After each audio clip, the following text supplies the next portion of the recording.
Hello, Mr. Arvid. Paul here. I just wanted to remind you of your boat project and see what you want to do. In the last push, you know, the last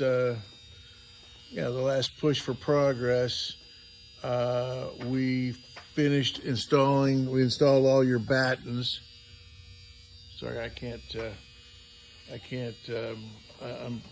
I'm waiting on a new hip, so this is the best I can do for your video. But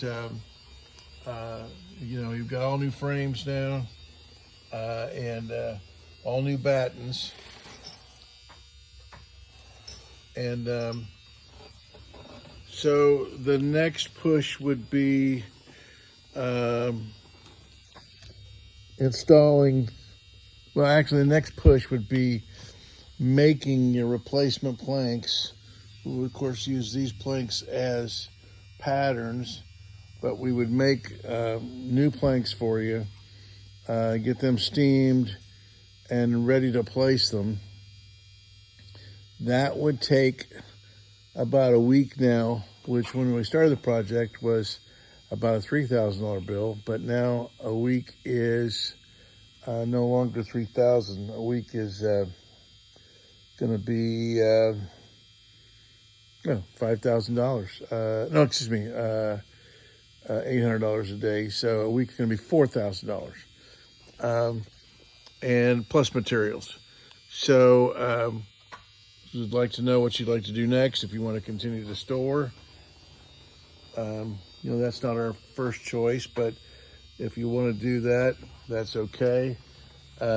We're selling our old building, which means that we're going to have to rent storage, which means that in January, your rate will go from, well, will go up, not quite double. It'll go up 1.5 times.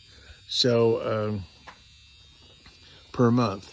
So you, rather than spending that money on storage, I'm hoping that you want to spend that money on getting the bottom completed on this boat.